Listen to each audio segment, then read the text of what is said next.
दोस्तों नमस्ते। आज का वीडियो का टॉपिक है, जैसे बहुत सारे मेरे पेशेंट पूछते हैं कि कैप का रख रखाव कैसे किया जाए कि लंबे समय तक अच्छे से रहे और कोई प्रॉब्लम ना आए। तो आज इसमें कुछ मैं डेंटल टिप्स देने वाला हूं कि जो कैप लंबे समय तक रहे, कैप लगाने के तुरंत बाद आपको क्या करना है और लंबे समय तक अपने को क्या आदतें रखनी है जिससे कैप लंबे समय तक टिके और अच्छी तरह से आपका कैप का आप यूज़ कर सकें। तो इस वीडियो में लास्ट तक बने रहिए ताकि अब ये सभी चीज़ें आप जानकारी आपको मिल सके। मैं हूं डॉक्टर राहुल सिन्हा और आप देखने वाले यूट्यूब चैनल डेंटल बॉडी। पहले हम जानते हैं कैप के बाद क्या क्या समस्या आ सकती है। जैसे बहुत सारे पेशेंटों को रहता है कि कैप निकल जाता है, तो उनको बोलते हैं कैप क्यों निकल रहा है, कैप नहीं निकलना चाहिए। दूसरा होता है कभी कभी कैप फ्रैक्चर हो जाता है, कैप का अगर आपका मेटल सिरेमिक कैप है तो कैप का ऊपर सिरेमिक उखड़ जाता है। तो मैं आपको कुछ डेंटल टिप्स देना चाहता हूँ। जैसे कि आप जिस दिन आपने कैप लगाया है तो कम से कम आपको 1 घंटा तक बिल्कुल भी पानी या कुछ भी खाने पीने वाला काम नहीं करना है, और उस 1 घंटे के बाद भी आपको एटलीस्ट 24 आवर्स तक उस स्थान से जहाँ पर कैप लगा उस तरफ से ज़्यादा खाने चबाने वाला काम नहीं करना है। बिल्कुल आपको बच के रहना है, संभल के रहना है। इसके आफ्टर 24 आवर्स आप खाने चबाने वाला काम कर सकते हैं। इसके बाद क्या है, जो सेकंड टिप्स है, आपको जो बहुत ज़्यादा कड़ा चीज़ है और बहुत ज़्यादा स्टिकी चीज़ से आपको बचना है। क्योंकि देखिए कैप आपको एक सॉल्यूशन से, एक सीमेंट से दांत में चिपकाया जाता है, जैसे कि आपको इमेज में दिख रहा है, सॉल्यूशन से चिपकाया जाता है। तो एक शरीर का पार्ट नहीं है, ये कैप आपको सिर्फ दांत के ऊपर एक दांत की सुरक्षा के लिए चिपकाने वाला आवरण है।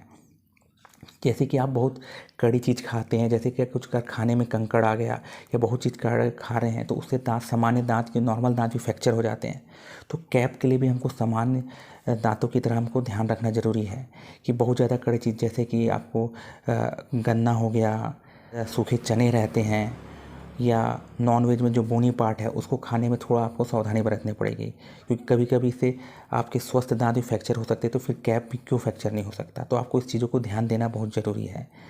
और जो स्टिकी चीज़ है, स्टिकी चीज़ मतलब जो चिपचिपे चीज़ है, तो चिपचिपी चीज़ जैसे कि आपको कैरेमल वाले चॉकलेट हो गए, च्युइंगम हो गए, या कोई गोंद के लड्डू, उस टाइप की चीज़ों को खाने में थोड़ा ध्यान देना है, लंबे समय तक भी ध्यान देना है, क्योंकि एक सीमेंट से इसमें कैप को दांत के ऊपर चिपकाया गया है।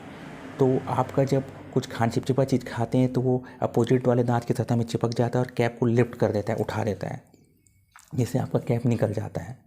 तो ये बहुत सारे पेशेंट में नॉर्मली होता है, इसलिए आपको बहुत सलाह दी जाती है कि जो भी चिपचिपी चीज़ खाए, एटलीस्ट जो दांत कैप लगा है उस जगह पे ध्यान रख के खाएँ आप। और खाने के लिए भी बहुत सावधानी से खाएँ, अपोजिट साइड से खाएँ, जिससे आपका कैप नहीं निकलेगा। इसके बाद जो तीसरा टिप्स है, आपको कभी कभी जब कैप लगाने के तुरंत बाद आपको, जब आप दांत से दांत बैठाते हैं तो वो आपको तुरंत में तो समझ नहीं आता है, 1-2 दिन के बाद आपको ऐसा फील होता है कि जैसे आप दांत से दांत बैठा रहे हैं तो एक हिस्सा जिस तरफ कैप लगा है वो ऊंचा है, उस तरफ से दांत प्रॉपर अच्छे से बंद नहीं हो रहा है और दूसरी तरफ इसकी वजह से स्पेसिंग आ रही है। तो उस जो समस्या को हम हाई पॉइंट्स बोलते हैं। कैप में कभी कभी अगर कैप प्रॉपर ऑक्लूजन नहीं होता तो हाई पॉइंट हो जाता है। ये कोई बहुत बड़ी प्रॉब्लम नहीं है, आप डेंटिस्ट के पास रिविजिट कर सकते हैं। वो कैप के हाई पॉइंट को थोड़ा सा उन्होंने डीऑक्लूड करके घिस के इसको ठीक कर देंगे, जिससे आपका पूरा जबड़ा, दोनों साइड का जबड़ा ऑक्लूजन पे आ जाएगा। और ये बहुत ज़रूरी है, अगर आप इस पर ध्यान नहीं देंगे तो आपको जॉ पेन आ सकता है या कैप आपका डैमेज हो सकता है, फ्रैक्चर हो सकता है, जिससे आपका कैप की लाइफ कम हो सकती है। और हम दूसरे पेशेंटों को सलाह देते हैं कि आप अगर कैपिंग आपने करवाया है, ब्रिज आपको करवाया है, तो हर एटलीस्ट 6 महीने में आप डेंटिस्ट को चेक कराएं कि आपका कैप सही है कि नहीं, आजू बाजू दांतों में खाना तो फंस रहा है कि नहीं, और आजू बाजू ब्रिज में अगर है लगा हुआ है तो आजू बाजू दांत की सेहत कैसी है।